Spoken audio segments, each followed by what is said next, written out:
I don't want, heard this before, I don't want, always the perfect. Good. Yeah, but if we put 1.5, if we put a million on general, and then we put everything at it, that's not exactly what we want. I agree. That's what's going to happen.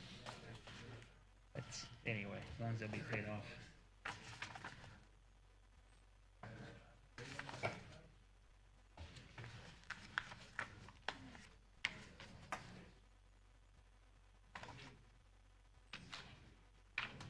Did you drive the Jeep today? I parked behind it. I did. I think about buying a Jeep. Yeah. I like the car I've got, but it's not very practical when it's got 4 seats. Yeah. All right, you guys ready? Yeah, I'm ready, Freddie. All right, we'll go ahead and call the Commissioners' meeting to order for Tuesday, February the 9th. I want to welcome everybody this morning. We've got Pat Kelly here for prayer this morning. Morning. You want to come up to the podium and say it? Stop kidding.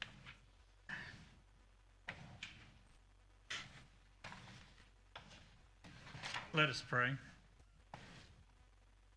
Our gracious Heavenly Father, we are indeed thankful for the night's rest. We're thankful for so many blessings that you bestow upon us each and every day that are too numerous to name. Help us to always think about the gratitude that we have from you, our God and our Creator. And today, Father, as these people have gathered here today to conduct this meeting, pray, Father, that it will be done in such a way as always, number one, to bring you glory. Number two, that it be done in the best way to help everybody possible, Father, and to discuss things within reason and understanding of each other, that things may be accomplished for good. We ask your blessings upon this meeting. In Jesus' name we pray. Amen. Amen. Amen. Thanks, Pat. Appreciate it. Okay, there was no meeting at the highway this morning, right, Bill? I do not. Okay. We've got the minutes from, one second here. The minutes from the January 26th meeting. You guys had a chance to look those over? Yep, I did not see any changes. No changes? You see anything? Look good to me. I guess I'll look for a motion for approval. So moved. Got a motion by Nathan Gabhart, Second. second by Ron Arnold. All in favor? Aye. Aye. Motion carries.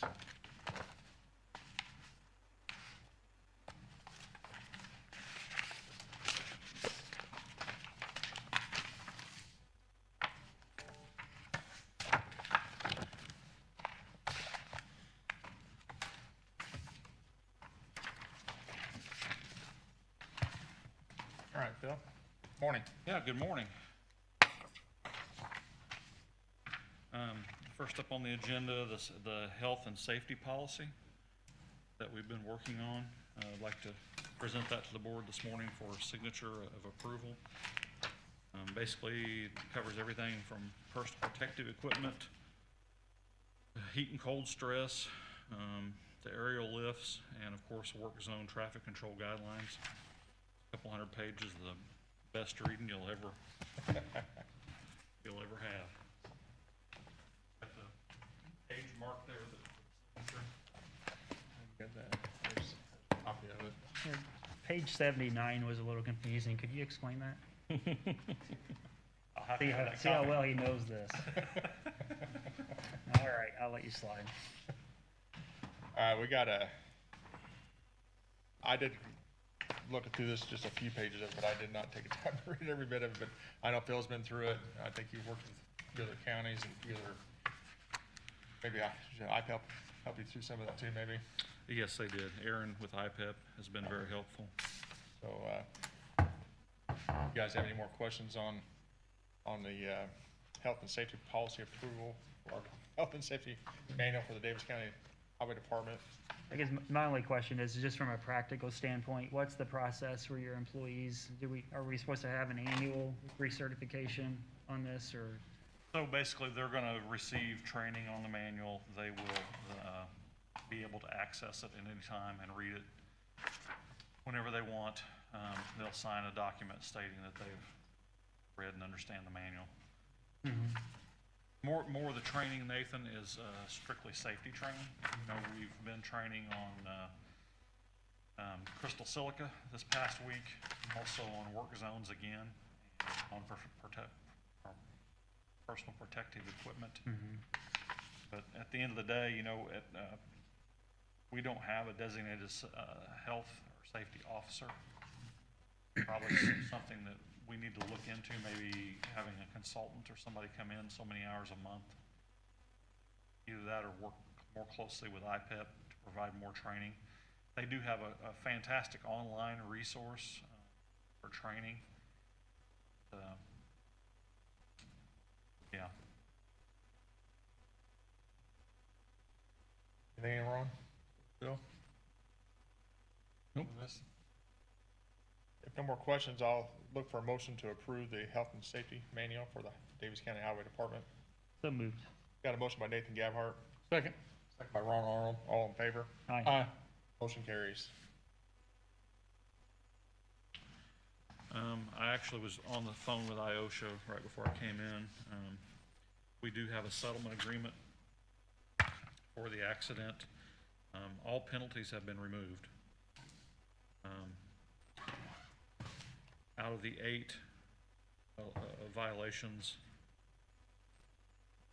3 of the 8 have been reduced. I've asked for him to look at 4 more of those, about reducing those. He's gonna let me know by day's end. But as it stands right now, 5 were upheld and 3 reduced. Again, the penalties have been forgiven. We've agreed to enhanced abatement. So over the next 90 days, starting on February 23rd, we'll take photographic evidence each day of people working in work zones or of them wearing their personal protective equipment. If we're actually in a work zone, as obviously today we would not be, if we're not in a work zone on those days or conducting work where the guys are out and about on the road, then we would simply document why. In this case, obviously the 6 inches of snow. We're all out plowing snow today, so we would document that and let them know, and then they'll pull from time to time. They'll pull those records. We're going to do like a Google Drive account with the photos on there. They'll be able to go on and look at them at any time, see that we're following our health and safety manual guidelines set out in that.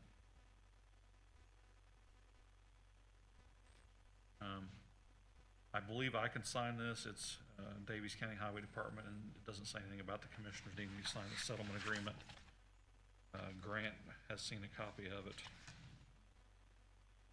Essentially, the things I just mentioned, and read, in consideration of the above amendments, the employer is a public sector employer, therefore abatement will be completed and all penalties waived upon completion. Has agreed to maintain a photo log every 90 days, starting February, I said 23rd, it's 21st, 2021. Collect and retain photos of all temporary traffic control devices and personal protective equipment in use by employees when working near roadside or respirable crystalline silica hazards. Any day that there are not any employees that will be working near roadside or respirable crystalline silica hazards, record type of work being performed, and justification why protections are not necessary. IOSHA may randomly request information from a photo log during this time frame.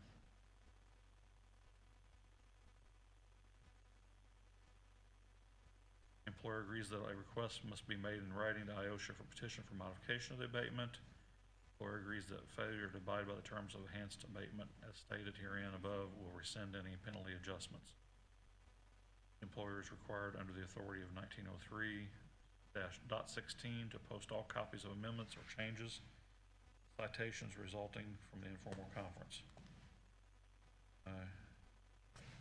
Bill, that could change, based on what you said earlier, that could change. They may Correct. take some serious violations down, so we'll know the next few days. Yeah, he's supposed to let me know by day's end, because I'm supposed to have this signed and returned before midnight tonight, so. Right.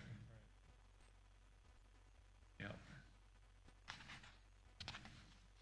You guys have any more questions for Phil on the abatement process? Yeah.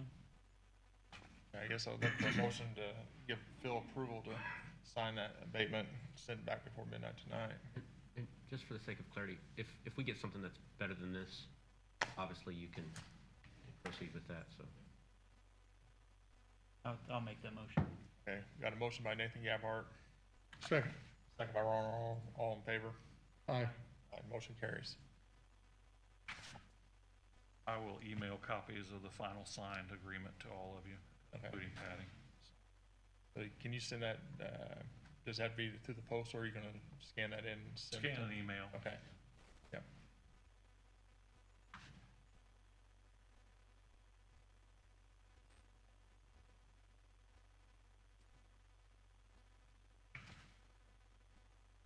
Uh, 900 East, we removed the final 4 trees at Countberg with the help of REMC. They had to top them out because there were power lines there at the church and on the Gish property. We did that this past week, so all the trees are down. on That's the all ground. of them, Yeah. through the entire corridor, yep. With the exception, I mean, if REMC would need to take out more on their, their private easement will be behind ours. Right. So that would be the only exception there. Okay. Everything's on schedule, I believe, to move forward with the letting, so that's good news. I have 3 LPA vouchers relating to the project for, present to the board for single signature this morning. 2 of these are for preliminary engineering. And what we have, one of them is actually for period ending 11/30, and the other one's for period ending 12/31. The way that we present these for payment to NDOT, they have to be presented in the order of the voucher number. So we've been hanging on to some of these, make sure we didn't hold up the payments from the right-of-ways coming back, because it was a lot of money. Right. We paid the bill, but we just haven't presented NDOT for reimbursement yet. That's why we're doing multiple of the same. So the first one is for gross amount of $87,434 with 80% reimbursement at $69,947.20. Again, that's for preliminary engineering, and in this case, roadway design, bridge design, project management, utility coordination, and permitting. Phil, can you repeat those numbers? 87,434, 69,947.20. Thank you. The voucher number here too, if I find it. That was for voucher numbers 26. Voucher number 27, again for preliminary engineering. Gross amount $37,011.81. 80% reimbursement of $29,609.45. Same categories: bridge design, roadway design, project management, and permitting.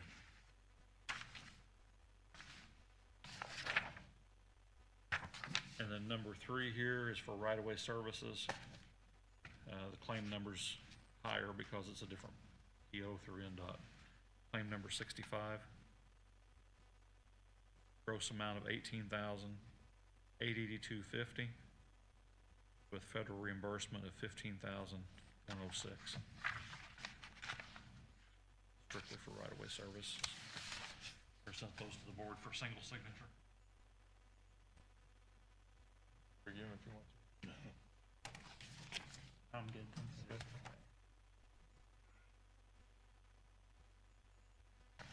All right, I got 3 LPA vouchers here from the Highway Department for Canterbury Road 900 East project, phases 4 and 5. I'm not, Phil just read all those numbers, I'm not gonna read them again, so. I'm looking for a motion to approve all 3 LPA claim vouchers. So moved. Got a motion by Nathan Gabhart, Second. second by Ron Arnold. All in favor? Aye. Aye. Motion carries. Go ahead, Bill. Just project updates. We've been working on tree removal up on 1500 North. You know, obviously done the chip and sealing last year up there. And also been hauling a lot of rock. Obviously, with the frigid cold temperatures, I'm getting ready to say a cuss word. Load limit was probably going to be necessary. Yeah, for the I figured. starts. So we'll send a email out reminding people that it's probably coming so that they're not surprised by that. Right. Looks like we're gonna be in the deep freeze for at least 10 days or more, probably, right? Yeah. The other bad thing is too, the longer that snow lays there and it melts, it's really tough on gravel roads. We were experiencing some of that, you know, that sweating we were getting, the freeze and thaw, a little bit of action we were getting was making the roads sweat and bringing all the lime, Back to the dust or top. slime out of the rock to the top and making things less than desirable to drive on.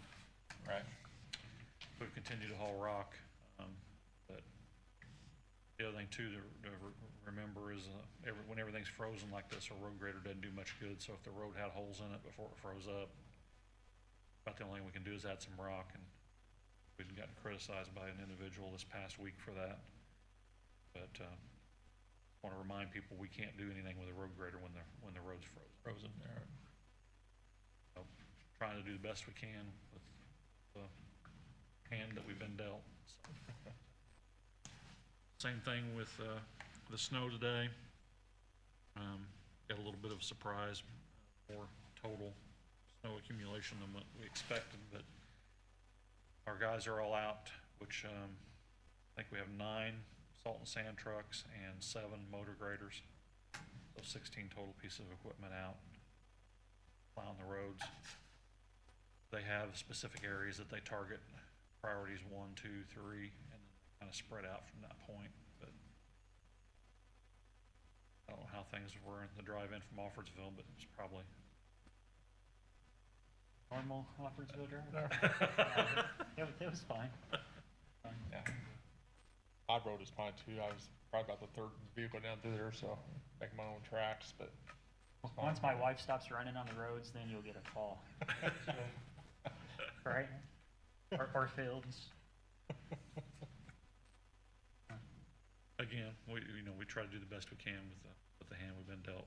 I will say this, when it comes to salt and sand, our policy is always, and the reason this policy is in place is because of our salt storage barn size. We're limited on what we can store, so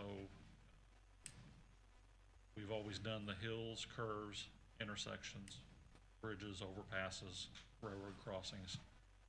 Mainline roads, typically we don't do it unless, the exception to that is if we're starting to see a lot of melting and we get some isolated shaded areas or areas where it was really packed and won't come off, then we'll go out in the middle of a road and hit that so that we don't end up with a situation where the whole road's completely clear and all of a sudden here you got this spot that's makes somebody lose control. But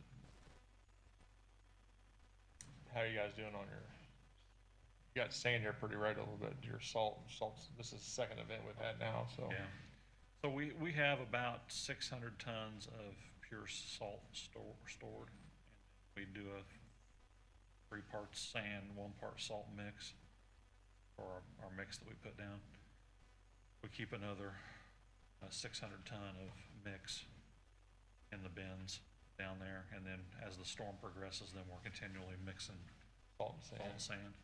We were down to about, we used about 400 ton of our supply during that very first storm a week ago. And we replenished that this week. Got in axle loads, I believe, from Owensboro. And we have 4 more on order. That would have completely refilled what we'd used. Right now, we're not in dire straits or anything because the salt seems to be readily available because we've had such a limited winter last year. Right. I'm sure those companies have a lot on storage, although it's not cheap. I think it's $81.50 a ton. That's what we paid for it, so. And, might want to consider making hot rocks through our asphalt plant, spreading that rather than salt to melt the snow. Keep it hot long enough, right? Yeah. At some point, I'd like to carry on the discussion about a bigger salt barn. Right. I mean, we really do desire to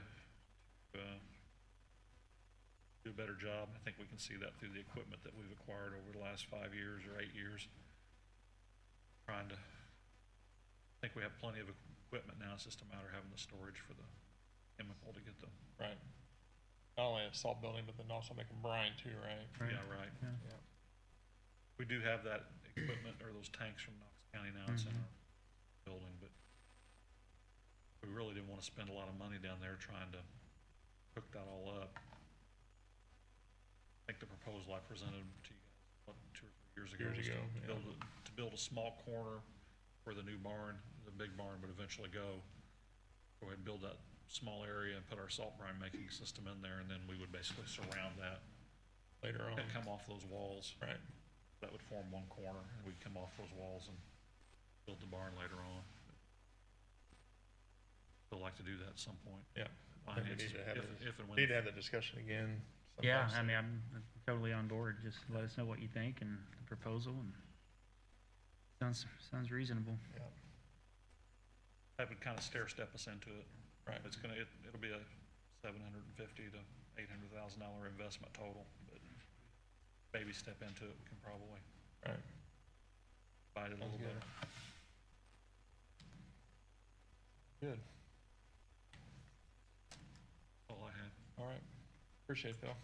Oh, the bridge at, I brought up, I forget the Heard about number. Purdue. Yeah, April 1st, we're gonna try to start, Start on that. yeah, somewhere thereabouts. A week-long closure around April 1st. I guess you've already notified everybody for all the, I've not, but not I yet, will. but get some detours out there for them.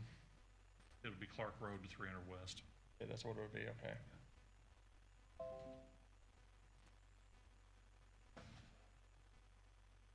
All right.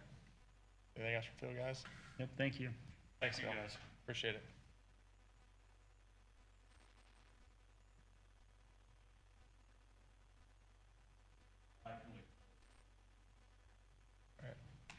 All right, Joe Morse, got innkeeper's tax increase. Come on up, sir. How you doing this morning? Morning, Joe.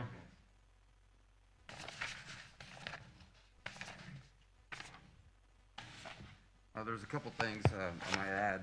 And this request for your support is beyond innkeeper's tax.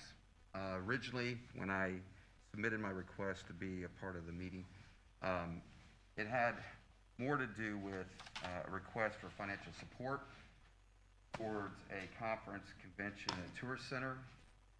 Since that time, some objectives on that project has changed a bit, and I'm going to inform the board. But before I get started, I think it's important, especially in my role being new, this is my first commissioners meeting, and I think it's just apparent to me that I think if you give me a few minutes to be able to bring you up to date in terms of the Tourism Commission and what we do and what the purpose is of the Tourism Commission and how we currently manage the innkeeper's tax dollars.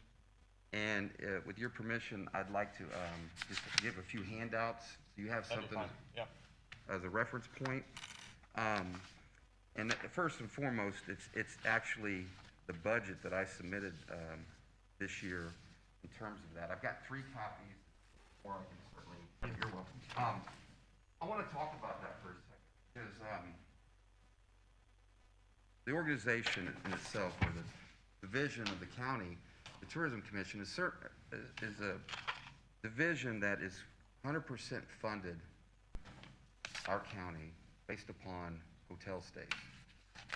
And when you look at whatever might have been in the past, and I don't know, But I can tell you, and what we look at where we're at now, and the vision I have and our key stakeholders in Daviess County, it's not just an ask for the sake of asking for money because, hey, let's just ask. There's a purpose, and more importantly, there's a why, and there's a vision, there's a plan, and the idea is to garner your support for the actual strategy, along with yours and the county council, as well as other key stakeholders in our community.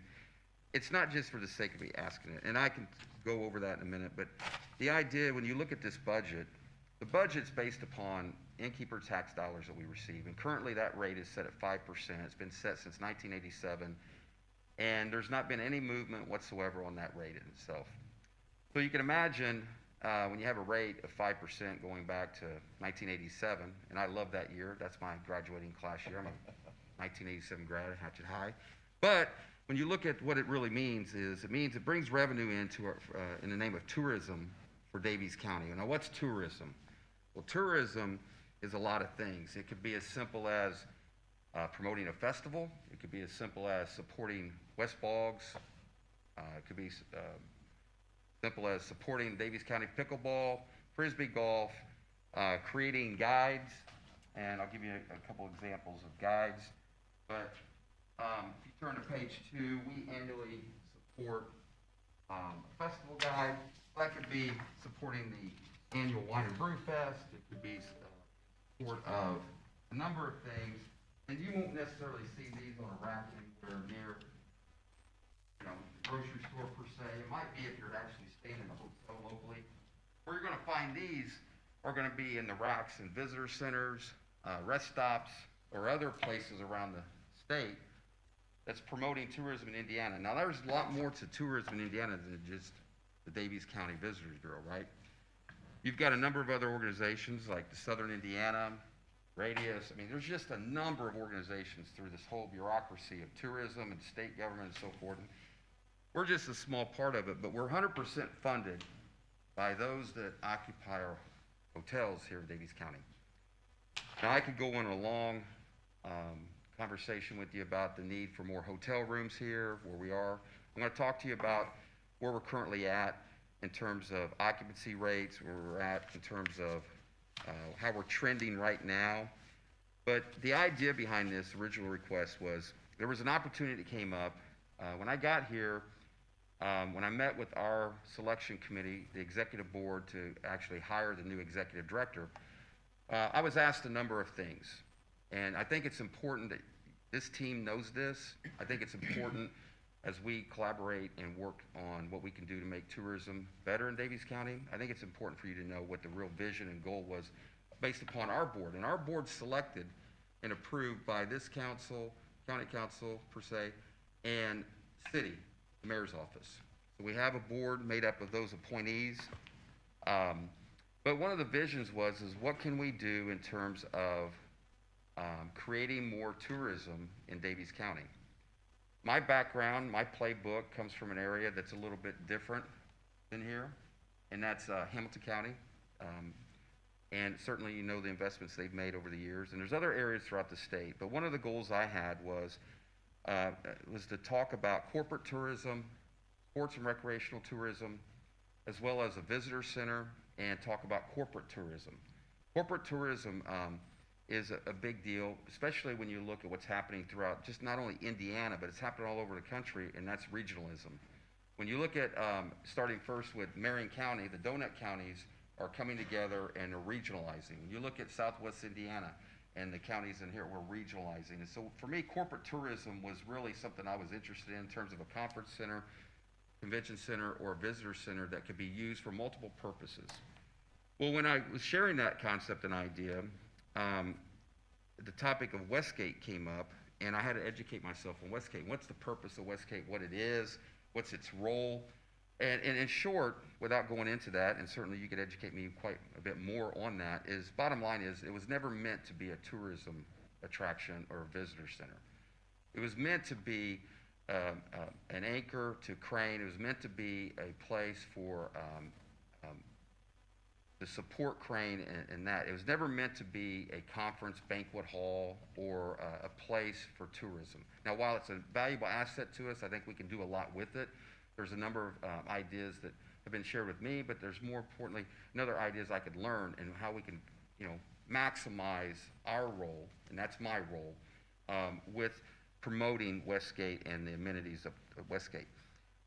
So fast forward, in that selection committee, we talked about those tourism efforts, but innkeeper's tax came up. And the number of efforts we've had in 2016, 2018, and maybe before, and that they never really moved or never really went anywhere. And more importantly, if they did, it got trapped into a bill that had no chance of crossing the finish line, right?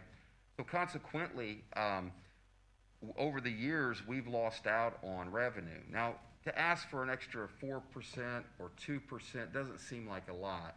But when you look at the budget, when you look at what we did, in innkeeper's tax last year, we did right at 186, and that was down from previous years.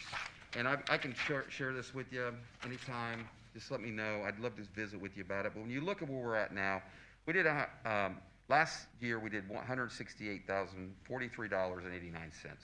That was down from a previous year in 2019 of $187,462. Now,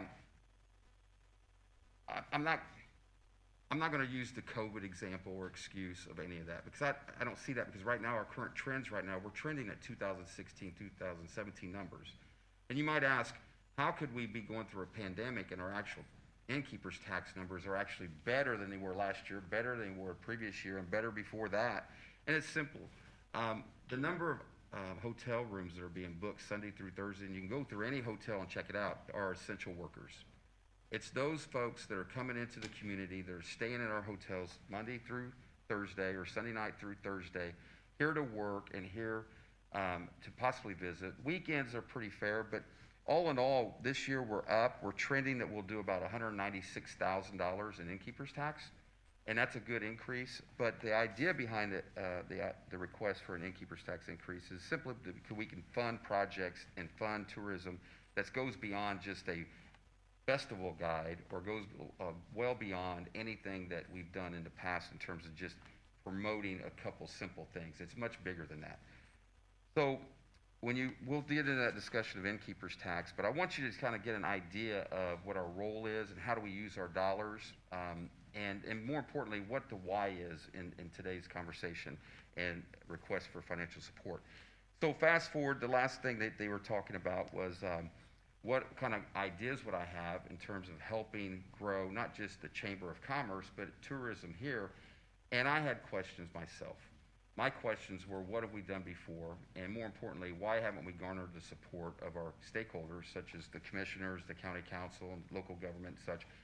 And because I just felt like it's a no-brainer. And what I've learned is it was either a lack of information, a lack of initiative, but more times than not, it was really a lack of vision, a plan, a strategy, and where we're going to be at.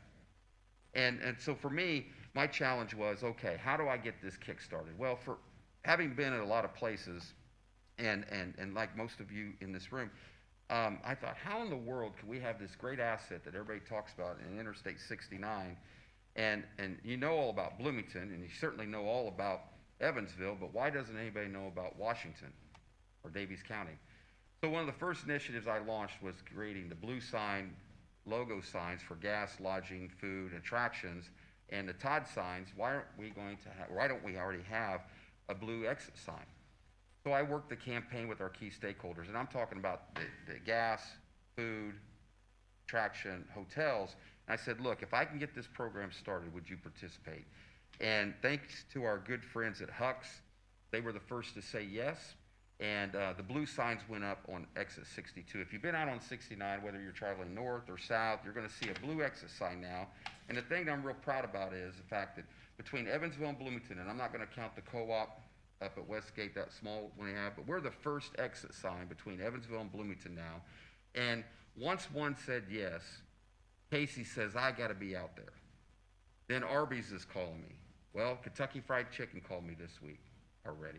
And next thing you know, I've been out to McDonald's, I've been out to Hardee's, and now, as simple as it sounds, people know we're a lot more than just an implement off the interstate. We're a lot more than a lot of fields.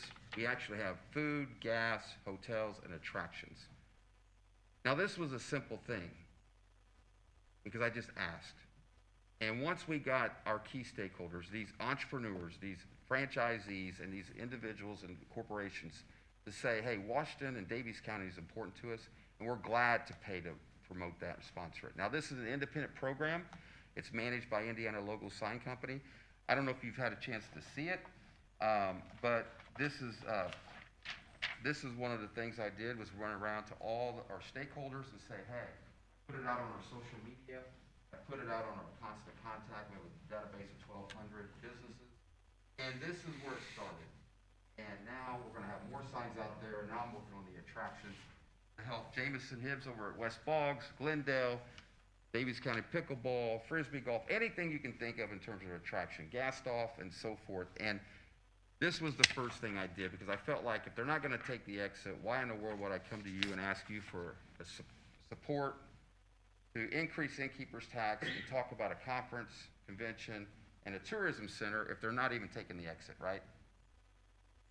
So we got that accomplished, which brings me to the opportunities of such. So we get started, the pandemic happens, and I'm doing my role with the chamber and I'm doing my role with the tourism, so we're starting our new guides. We're going to be rolling out new guides this year. We're going to be creating an artesian trail guide for the arts. We're going to create a new restaurant food guide, a sports and recreation guide, and such. But what happened, unfortunately, in our communities, we saw with the COVID, there were a number of businesses that took a slide and consequently closed their doors. In particular, it was the Ponderosa there on 5057, and they closed early this year, and that building sat there vacant. So the conversation came up that parlayed with the original conversation about us having a conference, convention, and a tourist center is what about the Ponderosa? So I started exploring that. I worked with their broker and started seeing how can we put this together? How can I garner support of this body, the county council and the city council, along with our other key stakeholders like Economic Development Corp., Community Foundation, and all those other parties that are involved in anything we can do in terms of quality place, in terms of the name of tourism, and just promoting who we are. And in doing so, I found that there was an opportunity that we could possibly purchase this. But the way we're set up as a tourism commission, a branch of this, it's just a pass-through in terms of innkeeper's tax, we had to get properly set up in a way that would benefit all parties. And that's became the birth of the Daviess County Tourism Foundation. It's a 501c3 organization, it's set up corporation that now we are set up in the name of tourism that will promote independently and be able to help the Tourism Commission as well as the other entities and third-party partners that can promote all things Daviess County. Once we got that set up, we started moving on the conversation of, okay, what can we do with this property and how could the vision be laid out properly? And so we toured the facility. It's roughly 12,000 square feet. I'm more than happy to share with you if you'd like to take a look at the file, but I can tell you all you want to know about the building. I can tell you all you want to know about in terms of what they paid for the building, what they paid for the kitchen, where they're at now. Bottom line was they were at $649,000 on that building, not counting furnishings or kitchen equipment. And I felt like we could do better, and I got the commitment of our mayor to make a financial pledge of $200,000 over 4 years, $50,000 a year. Hence, that's why I came with this request in January to meet before you, to garner your support, to make a pledge towards this purchase of the Ponderosa building. The request and pledge is $50,000 per year over 4 years, totaling $200,000 in county funds to support this project. And the project budget was $600,000 to $700,000 initiative, and it was all in the name of corporate tourism, commercial tourism, and a visitor center that would be a place for us, and it wouldn't be your typical banquet hall. This would be, the idea behind the corporate tourism side is in the name of the fact that when you talk about local, regional, state, and national conferences and conventions, whether it be the commissioners convention, whether it be the county council, the economic development, it would be an asset within our community that not only would be a benefit locally, but more importantly, be a benefit for us to promote corporate tourism. And in the name, I'm all about entrepreneurship. I'm all about the private sector. It's important to me. And in the name of competition, I have no interest in competing with friends and other key community stakeholders in terms of what their goals are in life and what they could develop. Certainly, if there was a third party that came along and said, hey, I want to buy that property and I want to make that a banquet hall. Problem solved, let's move on. If there was a restaurant that would want to come in and take over that property, would love it. I'd prefer it be Italian, possibly a steakhouse, maybe a seafood joint. But needless to say, I would enjoy it, I would love it because I'd participate. I would support it personally. But being that it is what it is, the concern that I have is in the negotiation process, I did offer $500,000. They rejected the offer, and that was all in. We countered at $525,000, and at that counter, the conversation continued on that they had a blue chip, credit-worthy tenant. The key to that word is tenant. That was looking to do a long-term lease on that property for a distribution center, meaning the whole place is going to be gutted, garage doors, overhead doors are going to go on it, and then we're going to have another warehouse. And I thought, wait a minute, we've got a lot of property here that I know, and I got a guy that can talk to you about some space that would probably be more ideal, and certainly for my ambitions and motivation, I'd much rather see you look at that than take this existing structure that we could possibly turn into an asset that would support the Baymont. It would garner more support and really strengthen our proposition to the Hampton Inn property and project that's going there, and certainly for that whole corridor and all things Daviess County in terms of corporate tourism. So we left it on the table. Today, I'm not going to ask your financial support to purchase the Ponderosa specifically, simply because the deal's off the table. What I am going to do, though, is ask for your financial support that you join me in a vision, and a plan, and a strategy that we earmark this that will match the city, that the whole goal with that would be is that we're going to use those dollars towards a facility that is separate of our innkeeper's tax, that we can actually let me lay out a vision and a plan and a space that we can earmark this money over 4 years, the commitment, $200,000 to match the city's $200,000 pledge, as well as the Visitors Commission's pledge that we've already made as a board. Now that's a lot, and I could do this all day. But for the sake of the commissioner's time, I didn't see that. You gotta start paying rent after And that. when I saw it was innkeeper's tax, I thought, man, I have so much more to talk about than that. But the reality is, I want this. Here's first what I want. I want your trust and confidence, knowing that we're being responsible and we're being mindful of what this is really about. And I don't know that's ever happened before, but I'm not here because of that. I think it's just my responsibility to not only your team, but also the county council's team to say, hey, here's where we're at, here's how we work it, make it work, and here's what we need to do going forward, and here's the vision and plan. Now, I don't have all the answers. I have a great board, I have some great people supporting me, and I've got some great mentors in the world of tourism that can talk, to help me in rural tourism and what we have here and where we can go forward. But I certainly can tell you that when it comes to the Daviess County Pickleball, or if it's Frisbee golf they're doing at West Boggs, we support those projects. We support through event assistance, whether it be youth sports, whether it be a craft show, whether it be an art, anything that's an event that promotes Daviess County in a positive light.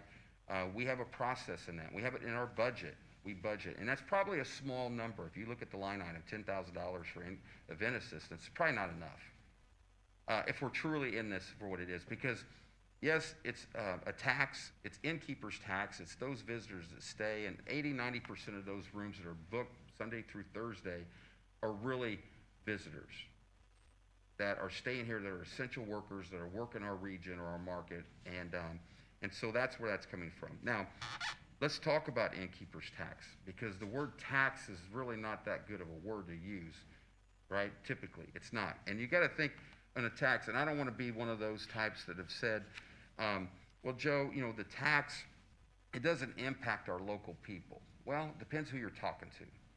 Let's say it's you, you know, and you've got guests coming in, or let's say it's Paul who's got guests coming in, or Ron, or even you, Bryant, and your budget's paying for that. It impacts you, you know. But we currently have some of the lowest hotel room rates in the state right here. Our occupancy numbers are up, hence why our innkeeper's tax numbers are trending what they are, like 2016, 2017. But the truth of the matter is, we're talking about, on a simple side, if the room rate's $100, my increase request is $4. And what we're gonna do with that $4, every time somebody stays at one of our hotels, is we're gonna take those dollars and parlay those into that to something that can 10x the actual side. That's how I look at it. Whether you join the Chamber of Commerce, I talk about how you can 10x your investment. Whether we're talking about this $4, I wanna show our community, I wanna show you how we can 10x that investment that they've made in us by visiting us. Now, having said that, the reason I'm asking this to go from 5 to 9, and the resolution should be before you, is simple, because I want to earmark 1.5%, a minimum of 1.5% of this increase or of this total innkeepers, that we can say we're going to earmark towards facilities or special tourism projects that we can work towards, and we've got it there. Now, that doesn't seem like a lot, but when you start looking at all the years we've had this innkeeper's tax, how many times have we had the conversation that we can partner up with you and your team, with our county council, our city, our town councils, and say, how can we look towards everybody pitching in and making something like this a true reality? And that's why I'm doing it. Now, another part of it, I got to give credit where credit's due. Senator Basler has been very good in helping me on this. Representative Lindauer has been very supportive of this. I've had a number of conversations in the last few days because there's been some things that could be positive for us. This resolution, if approved, will be able to be taken to the State House, and there's a bill currently in place that deals specifically to innkeeper's tax. Senate Bill 381, I believe it is. It directly impacts what Tippecanoe is going through right now with their innkeeper tax, because my understanding is that some of that portion goes back to the state, and it's a long, I mean, that happened years and years ago, and they have to get it fixed. And for us to be having our resolution as an amendment to this, it looks like this is finally the first time it could cross the finish line for us. And Senator Basler, you know, I appreciate him because he's helped me on this. He understands, but I had to do the things that make sense. If you ask me, Joe, who else supports this? First and foremost, our innkeepers do.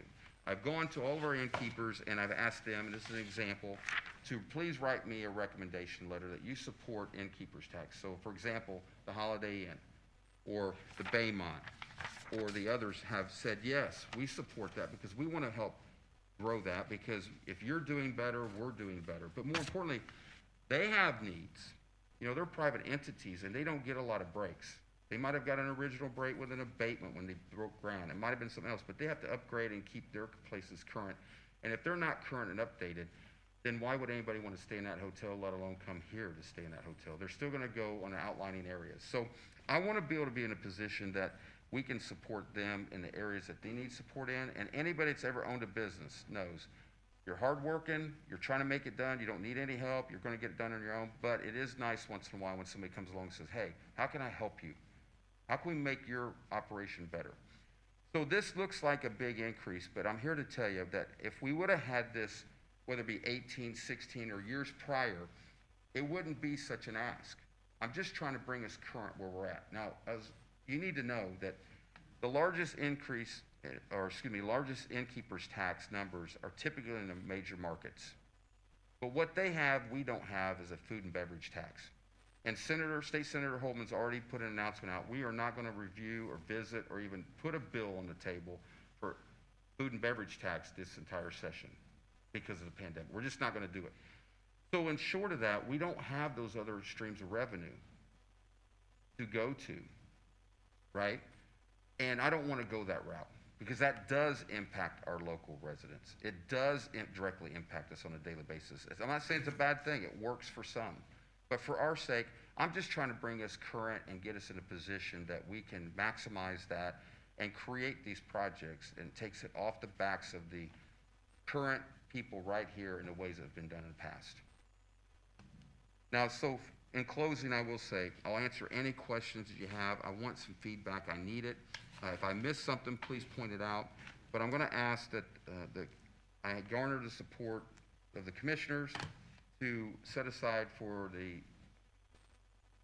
Tourism Foundation, the Tourism Commission, the Visitors Bureau, and the Daviess County Tourism Foundation, $200,000 over 4 years in the name of facilities and corporate tourism. But also I'm gonna ask for your support as I go before the council tomorrow to pass the resolution to increase our innkeeper's tax from 5 to 9. And that's where you're gonna ask for 4% increase. Correct.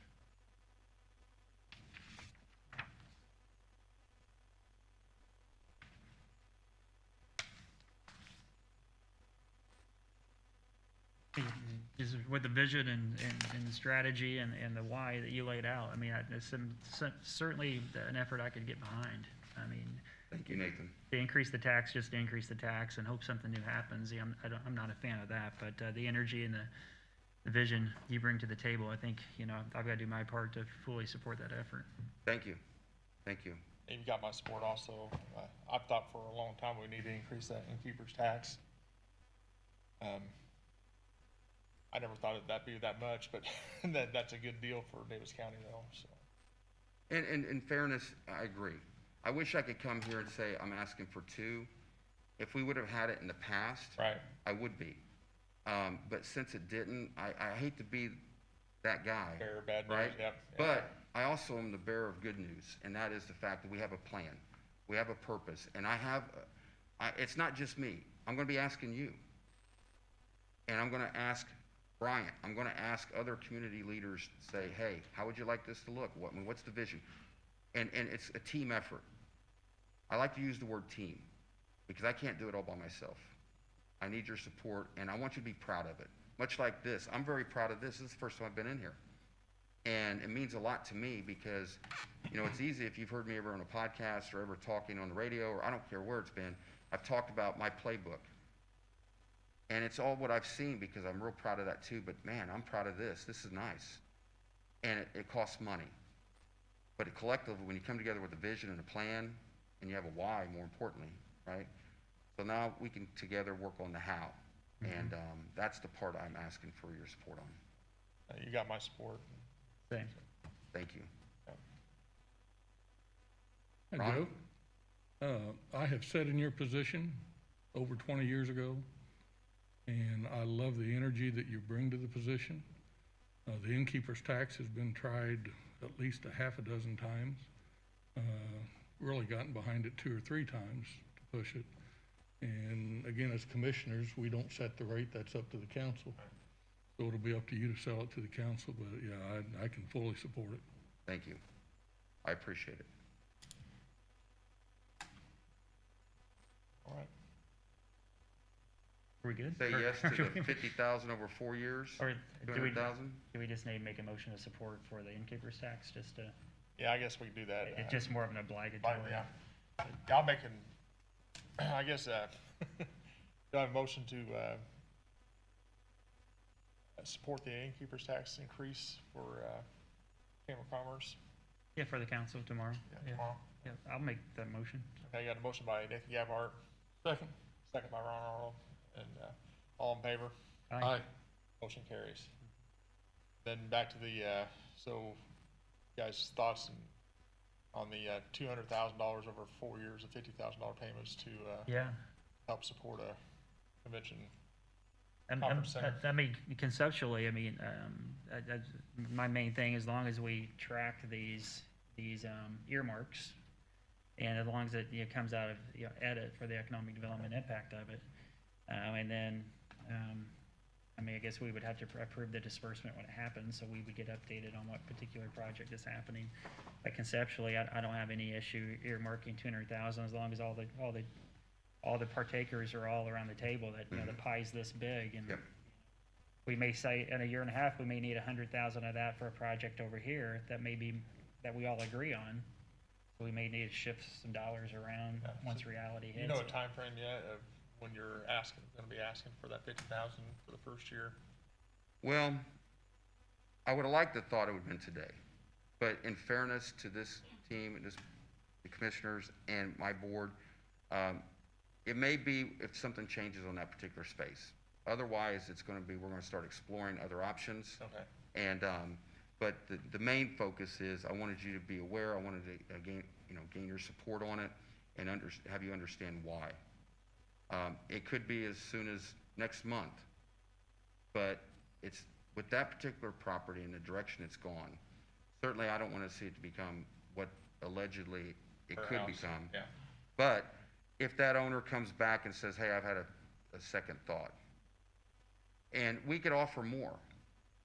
But the main thing is I need to be able to walk out of here knowing I have your support. So if I can go and negotiate, even if it's higher than I originally wanted to, but I have the support. Because if I have your support today, and I already have the cities when I go before them with the mayor's support. Now, again, I got to do this with the city council, right? Right. But those that I've spoken to, it's kind of a home run question and ask. But I want, if I have it, I've got the money now that I could purchase it over 4 years with your support. Okay. So just to clarify, you're asking for 50,000 this year, 50,000 each the next 3 years. Yes, and holding that into account in terms of transparency, if that needs to go somewhere else, it does, but it's got to be full transparent to this group as well as the county council. And it won't be used for anything other than the idea of facilities in the name of conference, convention, tourist center. Tourist center, yeah. Right. I would just want this board to be aware that when you get into projects like this, they sometimes take on their own life, and there may be a need for additional funds at some point in time. And once you start, you can't stop. You have to continue. But I think it's a great idea, and again, it needs to be done. We need that type of facility in Daviess County. So, are you ready for a motion? Yep. I would make a motion that we support the Visitor Bureau project to the tune of 50,000 a year for a period of 4 years Out of what fund? out of the edit fund. I'll second that. We got a motion by Ron Arnold, second by Nathan Gabhart. All in favor? Aye. Aye. Motion carries. Appreciate it, Joe. Thank you. Thank I you very appreciate much. you guys, and what a way for my first time being here. But we're gonna win together, and I promise you that you always have transparency with me. Well, And we I'll gave you be- an extra courtesy 10 minutes because it is your first time. Is there a time limit on this? I thought this could go all day. I was informed that it could go all I'm day. kidding. Paul's horses need fed, but they can wait. You should have put me last. There you go. Thank you. I Thanks for appreciate being it. here, Joe. Appreciate it, Joe. Have a great day. All right, we got Byron Sanders, project manager consultant. Morning, Byron. All right, I am Byron Sanders. Sorry. You need something? My jacket. My best. Thank you very much. Yeah. I want to first tell, I appreciate the county and the commissioners to having the confidence in me to vote favorably to me helping you with a audit on some project work, and also help maybe overarching, bigger than that, help the county put together some framework so they can save money and be cost effective in the long run, developing a template. And so I should have probably been here. I don't know the timing. I didn't get up here for that vote, but I'm coming a little bit after the fact. Again, a little bit to sell myself and prove to you that you made a right choice, hopefully. But I'll give you a quick introduction. I'll try to keep it short, but this is an important element. It's just not, I want to tell you, I'm not just looking at this project that, it was this project, your government building here. I'm really, hopefully, can put together a template that will help you do, as I said previously, all your projects. But my quick background on myself, I was a school teacher, and I was born and raised in Evansville, Indiana. I was a school teacher in Mount Vernon and coach for 8 years. Then I worked for almost 35 years for a Bristol-Myers Squibb, and I worked in their project management, construction management. I was manager of their facilities. And then I went on to retire early because Bristol-Myers and Meade Johnson were splitting off, and it was a good time to take that step away. And then I worked on some international projects in Mexico for Meade Johnson as a consultant. Then I was hired by the Evansville Vandenberg Group to be the owner's representative to close out the Ford Center project and get it up and running. And then I was operation director for the Ford Center for a year. And since that time, I've been working around for different counties. I worked at Posey County and did their jail project. I worked as the owner's rep for Vandenberg County, continuing doing a few projects for them, the court project, and I'm also working on their jail project that I'll mention a little bit more about that later, just for comparison. And I'm working at Gibson County. This is an example I will use later to tell you, moving right on into the current, my experience, and my agenda here said past experience in project failure. That sounds terrible. Let me tell you how I've worked on projects that have failed. But reason I said that is that I don't want Daviess County to feel like, boy, we just didn't, we lost control, or, this didn't, it got at the end and we didn't get closed out right. This has happened in major corporations. My first stint at this was when I was working for Bristol Myers, and our projects were running over. We had a $30 million powder project in Zeeland, Michigan, make our infant formula and powder can. It ran over 30 million. I teach classes at University of Southern Indiana, and you would think companies like Toyota would have systems and processes for effective project management. And I teach classes for Toyota. I got called in when I was over capital projects in Evansville for the Bristol Myers, and we've got to stop. We've got to stop this. Our projects were overrunning consistently, and one of that was a culture. We were a pharmaceutical company. We could charge anything we wanted because our marketing sales group charged anything they wanted for a pill. That got tightened up. Then all of a sudden the projects got tightened up, and I mean, literally that company, a pharmaceutical company, can get so relaxed. They would call me at the end of the year and say, hey, we've got extra $500,000, can you spend it? And so that develops a very bad culture for managing dollars and cents and now being cost effective in the market and having to downsize and having to cut projects. So I was called in and said, we got to fix this. So I implemented, I look for best practices. NASA has a practice in project management called stage gate process, and you'll hear me talk about this, and we can change the name of stage gate, but the project doesn't go from this stage to this stage to this stage unless all these items are completed. So, for example, for your group, if we put together a process and we understand it and we know that before a project comes to you, this and this and this and this has been done. This has been completed. It was done according to Hoyle. It was, they made the selection process for the professional services team. There was a criteria for selection. There was an evaluation process. You'll understand that the contracts were, scrubbed very, very thoroughly. And some of this is getting experts in that category. So I came about into this arena of fixing projects because it's just not conducive to Daviess County. The project I'm working on in Gibson County right now, they hired an architect and didn't go through a selection process, and they hired the architect, and the architect got them down the road. Now, the thing that made this more amplified, they had a class action settlement suit filed against them, and that was, the settlement has been made, but the architect wasn't efficient enough to get them where they needed to be. A simple example, they only have $20 million, and they never presented an option. It was under $30 million. So they had to let that architect go, and so we're starting over and going through the selection process. So that happens. Vandenberg, again, all the projects that were, the architect comes forward with a $90 million solution, and no one has $90 million. They've got about 20, and so we're trying to get that balanced out.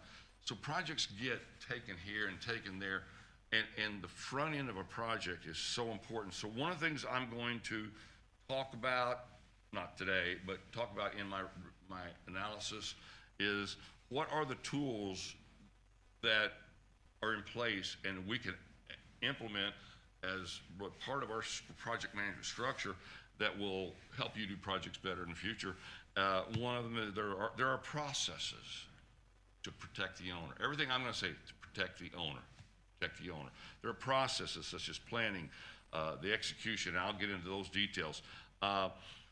There's, you know, you need to establish the owner's requirements and that owner's rep, somebody that's out there fighting it every day because you guys got your day jobs, and make sure the owner's reps are clearly understood or requirements and they're executed.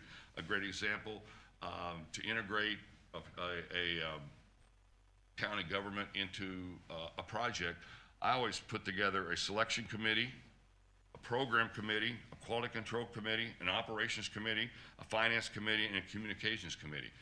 Because I want the county to be integrated in the project and have representation. So contractor gets done and he pitches you the key, says, there it is, I'll see you later. You know, we need to get somebody on a financial committee because the cost of the project, the cheapest thing is building it.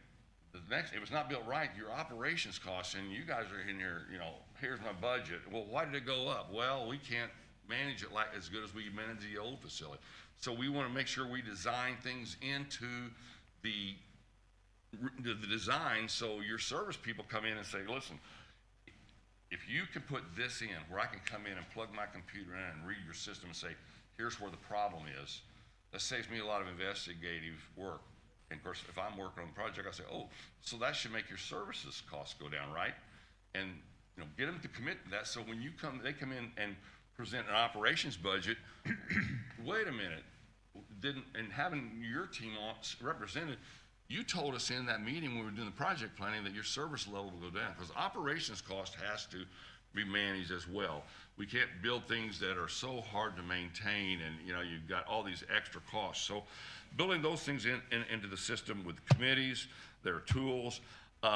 There's things like performance bond, payment bonds that can be executed to assure your protection, and understanding those in thorough manner is very important. So in my talk today, I want to make it brief and concise because you've got a lot of things to do, but I wanted to, you know, tell you my commitment, my background. I've given everybody that wants my card can have it. You call me anytime, 24/7. Hey, something popped in my mind today. Are you looking at that? I've already started looking at some of the contracts. I've talked to different people. I need to really probably get more into the project file. A little example is I found one of the professional service providers, there was an article in their contract about termination, and they, you know, there's always an article in every contract about termination, and it references an amendment to that in another code, but that's not attached to that contract. Now, it might be in project file, but you know, there's things like that that as I dig in and get into this thing, looking at the project files to make sure, I don't want to say this wasn't done and there it is, it was done. But so I want to see how we traveled through the project, and so my scope is going to be examine the entire project. I'm going to identify here's my laundry list. Here's some issues, the challenges, project governance. These are categories that I saw that, hey, this was good. It had a great intent, but it fell off. You know, there's things when you start the project, everybody's going, oh, and the project gets going, and hey, where's the people that were helping me? You know, the commitment that we had to do this. So we're going to look at that. I'll conduct some interviews and solicit input. You know, even from questionnaires, do some root cause analysis. That's going to be all my scope of work. And then at the end, I will basically, as often as you'd want me to come up, I mean, I hope I get a lot done in weeks. Every 2 weeks, I don't have not a problem to come up and say, here's where I am today. Because here's where I am today might not be where I end up. Because it might go this way and I'll find the solution, or, you know, this way. So I don't want you to say any point in time, but at the end, I'll have a deliverable report. I will, you know, hopefully give you a template and you know, put the phases down. I was, you know, outline details of the processes and assure that these processes are you know, something writing. We got so good at doing the processes and had our own list of processes. When a project was started, we would give that to the contractor and said, this is what our expectations are. And then we got so good at it at Bristol Myers and such, the contractors that worked for it knew it in advance. They had to do this. They had to give us the statement of their qualifications. That goes in the file, you know, and if we do a selection, that goes in the file. So your audit clean, everything looks good, somebody doesn't come in and go, well, how'd that happen? And go, I don't know. Michael don't work here anymore. Michael knew and he's gone. You know, we want the documentation process. But anyhow, I rambled. I tried to go quickly. But is there any questions that you might have even had a couple weeks ago that you want to ask me about or caution me on or anything such as that? But I'm saying this doesn't have to be a one-stop shop. You know, you don't have to ask me now and forever hold your peace. You know, I'm seriously, I need to get your guidance and your feel and your, you know, what are some things that have been on your mind that you want me to put on my list to do? And I hope I can wrap this up in hopefully by the end of March and again, that will give me about 3 more meetings with you for updates, and then I would probably have the final report 1st of April. That sounds good. Yeah. I think, because we've had lengthy conversations of what my expectations were, so I think you know what mine are, but if you guys have anything else for Byron? No. And I've got your emails, and like I said, you know, just you're sitting on, you know, things you've thought about. Hey, you know, just shoot me a note, and I don't want to leave anything unaddressed, because my goal is to come in, and often enough that I come in and go, here's the final report, and you go, well, that's not what I expected. Yeah. I mean, if we go along and I keep telling you how this is moving, you're going to go, well, you won't be, no, my thing on a project and my way of operation, no surprises. No surprises on a project, no surprises on expectations and deliverables. Is that it? Yeah, sounds good. I Thanks. appreciate it, Look forward to Byron. working for you. Thanks. Thank you. All right, we got Paul Williams. Release from liability. Morning, sir. Morning, Paul. Have you go up here. Might grab your stuff from everything else you need to. Come up to the timeout corner.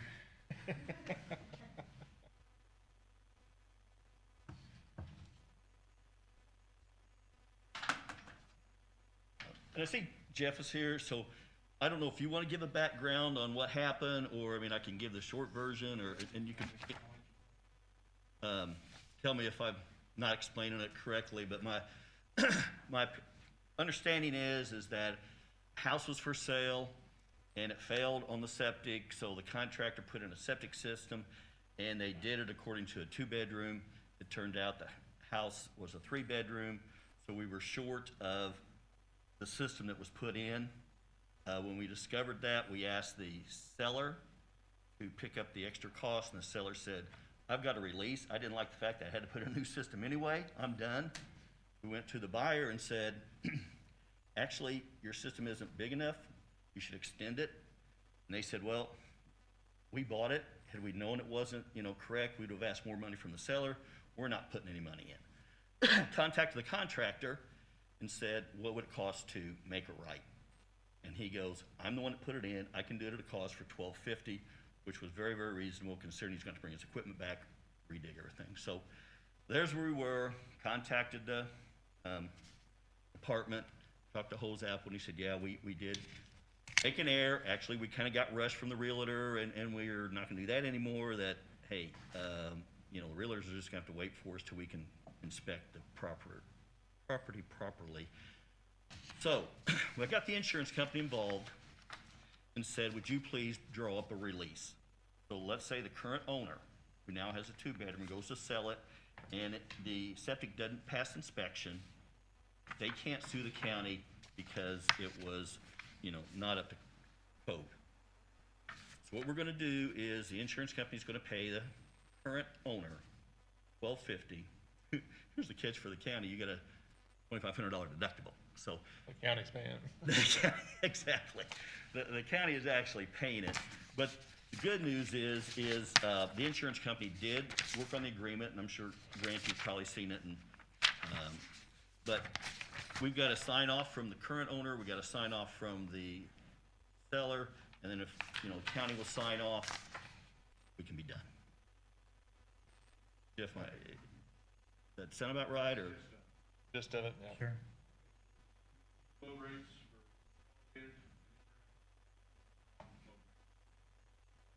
But actually, you're just extending the laterals, I guess, or what's that? Just the size of the field, yeah.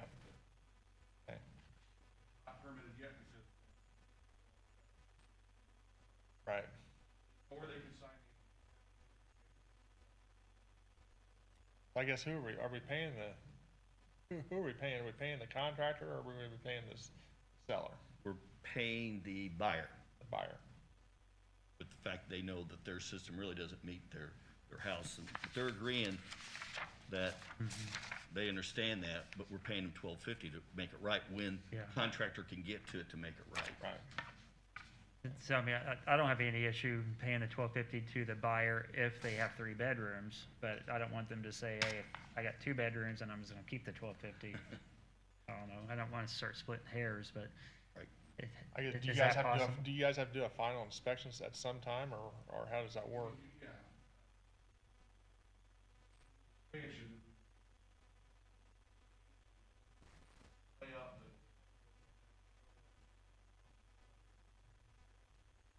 Okay, all right.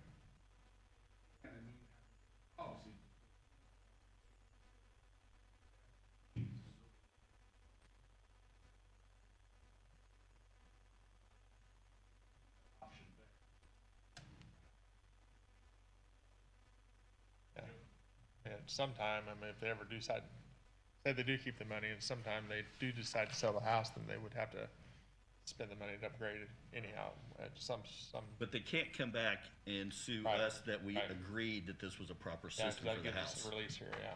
Right. That's the biggie Okay. Fine. we're trying to achieve. Had a conversation with Paul about this. Jeff, walk me through the process. Who designed the first system that went in there? The installer, so, What had happened is, Carl, my sister.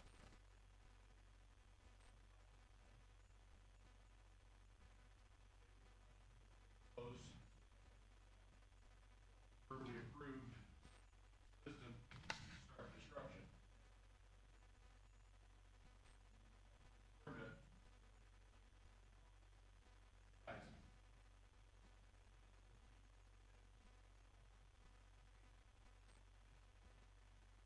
but that's because you got the wrong information from the installer? To begin with? No, we gave them the load rate. 2 load rates, either elevated at this rate, or gave them the wrong load rate, which. Okay. So it was our mistake? Yes, it was our Okay. mistake. Thank you. By what we told him. I've worked with Jeff before. He does a great job. So I have no issue. No, I mean, things happen, we understand that. And being pushed, I guess, Not issue another permit until. yeah. No, that's what I was getting ready to say. I mean, that's when we make mistakes when we're being rushed into things. So from now on, like you said, just even if they're pushing for closing, you're just gonna tell them you're just gonna be having X many more days before we get this thing inspected and everything's right, so we don't have that same trouble in the future, so. We have no issue. Yeah. Yeah, yep, things happen. Appreciate it, Jeff. I need a signature. You got one there and I got one here. If you let me have that one, we'll sign both of them, that way you Okay. have one. If we approve it here. All right. Okay, I got a release and settlement agreement here for me for, I guess.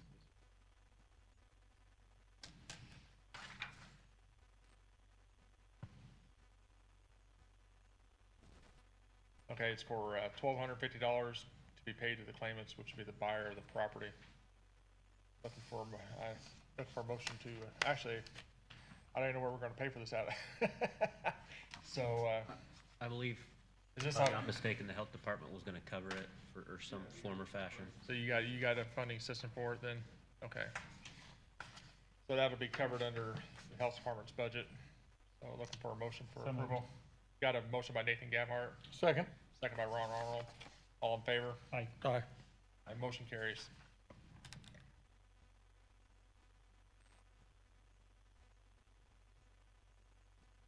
Next. Ready? Okay. I'm sure Michael's, Go ahead, you go ahead. The next topic is the police reserve officers policy. And what happened about 2 years ago, was it Gary, that the state came out and said that reserve officers have to be covered buy a accident and sickness policy because they're not paid, and so if they got hurt, they're not covered under workman's comp. Now, we're covered under workman's comp for medical, but not lost wages. So we have to buy an accident and sickness policy. It amounts to about $130 per reserve officer. So that's been the same. Gary's added a few extra reserve officers. I think you're up to 9 now is what 9 reserve officers. So our renewal would be 130 times 9, 129 times. $1,100 a year to provide accident and sickness coverage for the reserve officers. It's kind of a state law, so you don't have a lot of choice. So we already have it in place, right? Yes, you already Close. have it in place. And just mentioning that's the bill that you're going to get from the company. That comes out of your budget, right, Sheriff? Is that coming out of your budget now? That $130 per reserve officer?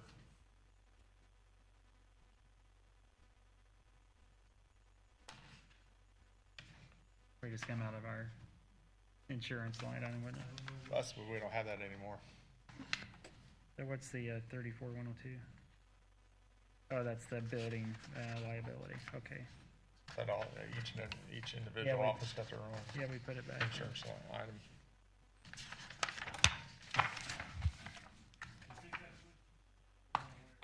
Yeah, I think what we did, we took the group insurance, it was a net zero impact, but we took the group insurance out of the commissioner's budget and put it back under the department head's budgets, Budgets. I believe. So technically it'll be under your budget, but the funding should be Yeah, there Paul. as well.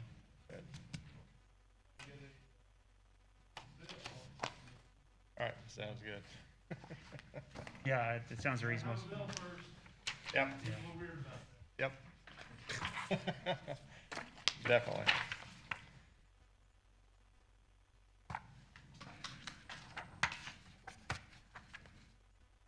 Okay, moving on. Yes. I don't guess we need a motion for that. I mean, it's just coming out of Gary's budget, so should be good. Go ahead, Paul. Okay. Next item, the agenda is the workman's comp through IPEP is what I'm recommending. Actually, it's about my only recommendation. A comp for the county. If you go to the next page, you'll see that I've put a 1, 2, 3, 4, 5, 6, 7-year span on workman's comp. The very far right where it says Bitco, we do switch from time to time, different companies, depending on who's the most competitive, and we actually had Bitco back in 15 to 16. They paid in $92,000 and paid out $361,000 in claims. So they canceled us, but IPEP took us back, and actually they didn't do so well either. We paid $105 and we paid out $149. But they stuck with us. You can see the premium did go up, obviously, and then we've had some good years. At the renewal, when I was negotiating renewals, you can see that last year was 122, which was down about 10 grand over the past 3 years. So we got a pretty good credit that year. Losses have been pretty good. So I got a renewal this year, and it was 122, 588, down just a little bit, but that also included an increase of payroll at the bottom left of almost 400,000. So we increased payroll by almost 400,000 and still kept the premium the same. I'm gonna tell you what happened. Thank good that I got this price early, because at the time when I was negotiating, we only had 66,000 in claims. You look at the next page, the current, we actually have about 105,000 in claims right now. But I'd locked in the rate, all good, All so, there. you know, they have to hold that rate since we locked it in.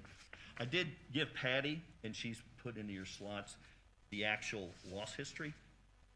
It'll show each individual and the claims and the names, which obviously I can't present here. Right. But if you have any questions about the claims that you're seeing from those losses, and they're strictly work comp losses, and if you have any questions about the reserves and how much is paid and what happened, feel free to call me, but that way you have a complete list of everybody that's filed a claim.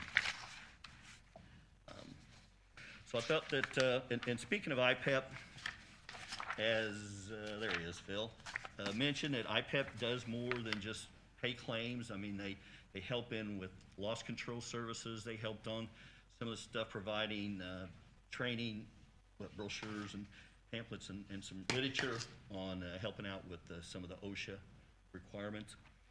The other thing that IPEP is doing, Phil applied for a grant to put in backup cameras for the trucks.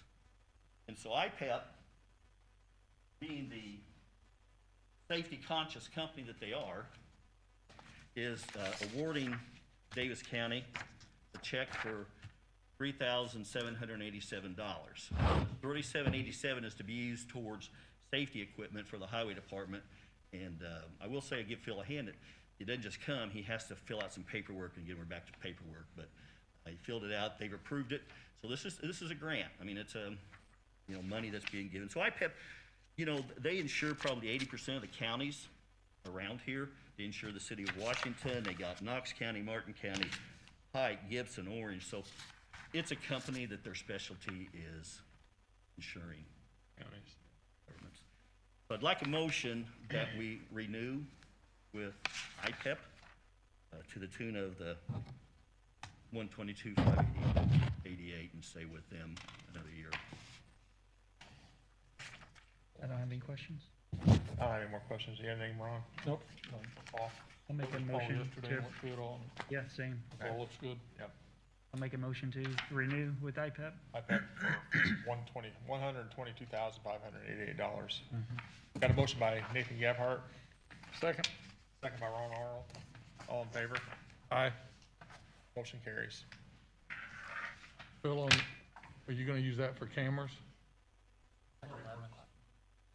Yeah. Okay. Get out of All right, so you've got them in 4 trucks now, and how many cameras will this buy? 6. So 3 of those will be in your Foreman and your truck? Okay, all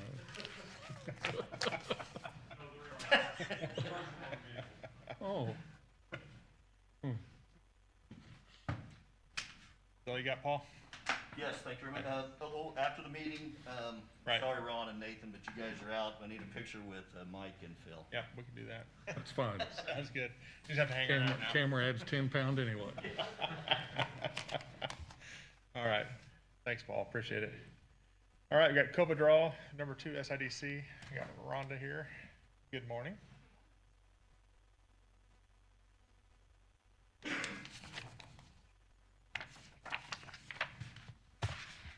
Okay, so just like last month, we have a draw. Your committee has met. They've recommended that you award one. We only had one business that have actually applied that's in the county. There were several that applied, however, most of them fell within the city limits, since the city does have a grant just like you all do. So with that, I need you to approve a draw request for $5,000 in order to go ahead and get that money out for that struggling business. All right. So we got a draw here from SIDC for the Yeah, grant. you should have a letter from the committee. Yeah, Yep. the whole committee's here. The draw number 2 is $5,000. We need to approve commissioners. Letter here. This letter is our consent from the Southern Indian Development. That's the second one. Second I one? need you to approve the 5,000, then I need you to approve me to do the drill down. Okay, that is the draw now, okay. Okay. I need a motion here to pay the $5,000 grant for SIDC. So moved. Got a motion by Nathan Gabhart, Second. second by Ron Arnold. All in favor? Aye. Motion carries. All right. Now I need you For to the draw. authorize SIDC to hit the submit button, since it's all electronic now and there is no signature. Okay. And guess then that you would be the signature on the letter you have. On the letter here, okay. So we got a letter here too, which this letter expresses our consent for the Southern Indiana Development Corporate Commission to submit the second claim in the amount of $5,000 through the Indiana Grants Management System on behalf of Daviess County for the above referenced project. If you have any questions, blah, blah, blah. So that's, now Daviess County, it's CV-CV1-209, draw number 2. So look for a motion to approve that. Got a motion by Nathan Gabhart, Second. second by Ron Arnold. All in favor? Aye. Motion carries. Thank Thanks, you. Rhonda. Can I have that? Yep. proud of you, Mayor.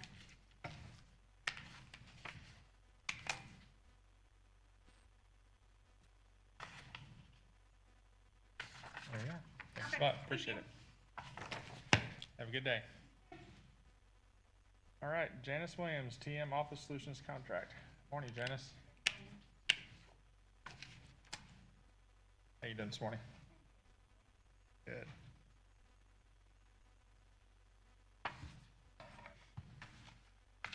Do all of you have a copy of the contract? Yeah. Okay. This is from TM Office Solutions. It's an annual service maintenance agreement, and we've got a new copier for our election room that I had asked for in last year's, well, when we did our budget. We got the copier, but then we had this contract that we pay per copy, so that whenever we have a service call, they just come and take care of everything. Yeah. And I think that's the way it's on our other machine like that too. So it must, I don't know, I've never bought a copier for the office. It's the first time I've done this. So basically, if we pay per copy, then we don't have to pay for the toner or the maintenance calls that we. It looks like .009 for a black copy, right? And then 0.6 cents for a color copy. Is that correct? Correct. You got it, just, most of yours is just black and white, is it mostly? on the printer? Mostly, we got a color one back in the election room because we do a lot of things at election time where we're putting color on stuff, and I Okay. thought it would be a lot Right. better than what we've done in Right. the past, so that's why we did that. Yeah, I don't have an issue with that, but if one letter is color, then you pay that fee, just an FYI. So, So don't accidentally make like one E Oh, red, right, yeah. change it back to black. Yeah, so, After about 1,000 of those, you'll notice it on your invoice. so make sure they're all black unless you're gonna do the full page color, sounds like. Right. All right, It adds up. so I've got a contract here for,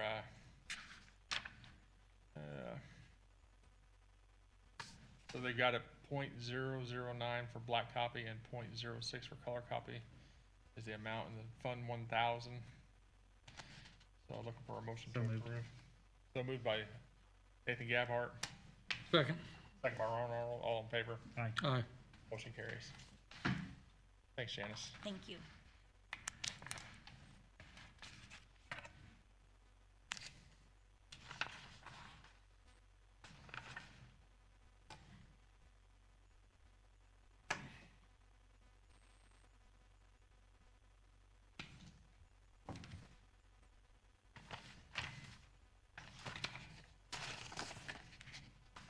All right, Westgate appointments.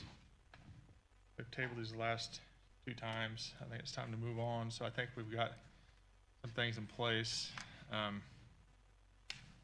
got, I guess, start off with Natalie Smith's appointment. Any discussion on that, you guys? No. I'm looking for a motion to approve Natalie Smith back to the Westgate Authority. I'll make that motion. Got a motion by Nathan Gabhart, Second. second by Ron Arnold, all in favor. Aye. Motion carries. Then I've also got 2, I'll read them to you here. I've got one from Darla Norris. It says, I want to express my gratitude to the Daviess County Commissioners and allow me to serve on the Westgate Board. However, please accept my email as my resignation. That's from Darla. And then I've got one from Diana Snyder. I appreciate the appointment to the board this last year, but I'm resigning as of today. Thank you. So I got 2 resignation letters, so we've got 2 more appointments to fill now. So I'd like to have some discussion on that. I know we've got several people interested. I think Kent Parisian's one, Joe Morris is one, Greg Litherland, I think is the 3. We got 2 spots to fill, so. And also Dave Rhodes, I believe. Dave Rhodes, that's right, Dave Rhodes. Mayor Rhodes. Down real quick. I just want to say with Diane and Darla that they did a good job, very capable individuals. The project has changed, the need has changed a little bit. Darla has a conflict in that she can't lobby due to her current job that she works. She's prohibited from lobbying, and that works against her. And I would also like the commissioners to consider maybe engaging Mrs. Snyder as kind of a liaison between the authority and Mr. Niehoff and Joe Morris with the board, to where she would still attend the meetings and report back to us on a quarterly basis to keep us better informed as to what's going on. Okay. And I think she is willing to do that. I think, I mean, that doesn't have to come with the board, I guess, if you want to reach out to her on that. I don't have any issue with that. Do you have any issue with that? No. Okay. Well, gentlemen, if we want to close this out today for the appointments, which I would really want to. Yeah, right. We got 4 people here to fill 2 positions, so. Yeah, well, I think Ken Parisian's got a lot of experience. Yeah. He seems to be highly recommended, so I think he would be one. We need to stack the board with as much experience as we can, would be my thoughts. Yeah, I would agree with that. okay. So, yeah, that's one of the appointments. So I'll make a motion to appoint Ken Parisian as the second appointment to the Westgate Authority. Okay, I got a motion by Nathan Gabhart. They probably need to determine which position they're taking because they're Because of the staggered terms. timeline. So let's do Darla. I think she's got 2 years left on her. We can always reappoint him, so Yeah. Darla Norris, yeah. Okay. Okay. So I got a motion to replace Darla Norris with Kent Parisian. Do I have a second? So moved, or second, excuse me. Second by Ron Arnold. All in favor? Aye. Aye. All right, motion carries. All right, for Dinah Smith's, Snyder. I mean, Dinah Snyder's appointment. Still got 3 more people to choose from here, so what's your guys' thoughts? 3 fine individuals, know them all personally. In that position, there's a lot of credibility goes to a sitting official. There's been mayors serve on that board in the past. Mayor Abel served, Mayor Hague served for a period of time. Mayor Bowling from Lagodi served. So my recommendation would be that we appoint Mayor Rhodes. Okay. Got any more thoughts? Yeah, I guess again, I know David and Greg more than I know Joe. I met with Joe last week. I've kind of made a Greene County Westgate tour last week, and just with some of the dimensions and stuff up there, right, wrong, or indifferent, but for whatever reason, there is a Mason-Dixon line between Odin and Washington. I think it's more made up than anything, but I would. I think it does. I mean, that does play into a lot of politics. It does. And with the amount of responsibilities Dave has here, I mean, Westgate's going to take a lot of responsibility. So I would not be supportive of Dave in that position. I've struggled with this. We did get the resignation letters earlier in the week, and I have struggled trying to figure out who would fill the 3rd position here. And just for the contacts that Joe Morris has for the state, if they're gonna start lobbying, I think he would be a good person. Greg would do a good job, and Dave would do a tremendous job too. I mean, we got 3 highly qualified people here, candidates for it. So I would look more towards Joe Morris myself to fill that position. So.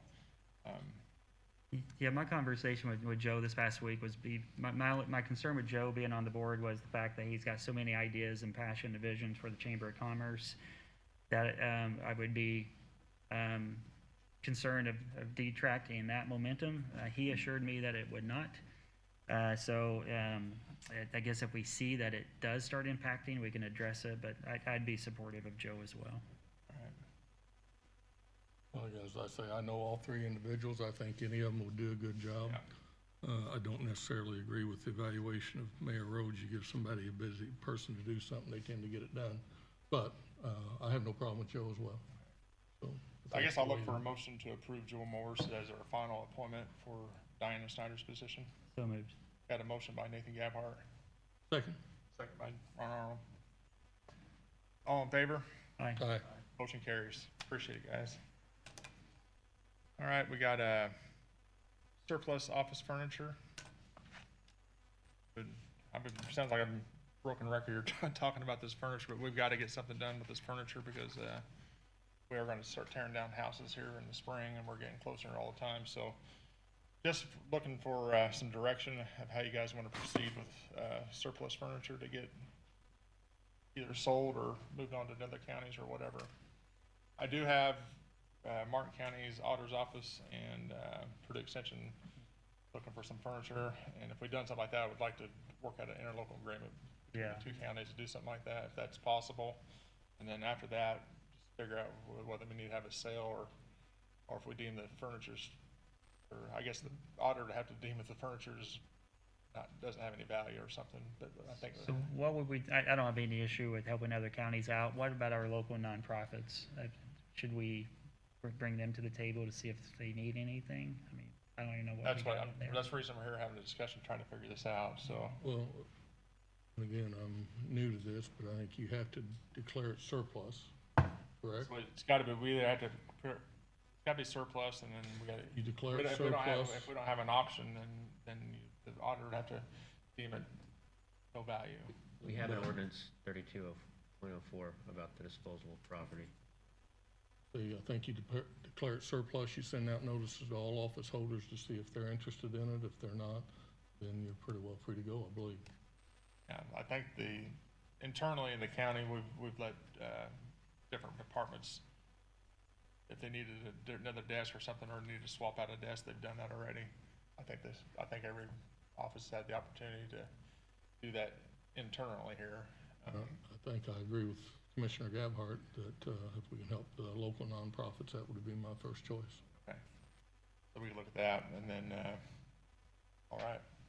Guess we'll just reach out to nonprofit and, see if anybody's interested in any of that furniture, and then, because we still need to deem it surplus, and, so what's your guys' thought on that? We have a specific ordinance that we can follow, but yes, that's generally. Just deem it surplus, and then we could reach out to the other entities. County auditor may sell surplus, obsolete items to interested parties, and then it lays out. I'd just like to see a motion then for our county auditor to review the furniture and then see if she deems it surplus. If she does, then we can move on. So moved. I got a motion, okay, I got a motion by Nathan Gabhart, second by Ron Arnold, and all in favor? Aye. Aye, motion carries. All right, guys. Anybody else in the audience have anything for the commissioners today? If not, I'd like to see a motion for. I have just one more Okay, thing. Yep. I'd like our county attorney to review Indiana Code 36-2-2-9, and you can find it in the Commissioner's Handbook on 1-11, but it has to do with meetings. Okay. And I know it's well intended to take the meeting on a kind of a traveling road. I'm not so sure we can legally do that. Okay. So if he could review that and So report back to us. what Ron's referring to is usually twice a year, we try to move our commissioners meeting out in the county to different locations, just give the public a different opportunity to come to a venue for the commissioners. And we try to do that, but so, Grant, I guess, make sure to check on them, make sure we're doing things right, that we can have that venue out in the county in different places. Here, thanks, Ron. Appreciate it. All right. So I guess I'll look for a motion to pay payroll, pay claims, and adjournment. Moved. Got a motion by Nathan Gabhart, Second. second by Ron Arnold. All in favor? Aye. Motion carries. Sign those like super. Appreciate you guys. Yep. Sorry, Just have at her here. Thanks, man. Sorry to root in. I get on at 11 o'clock.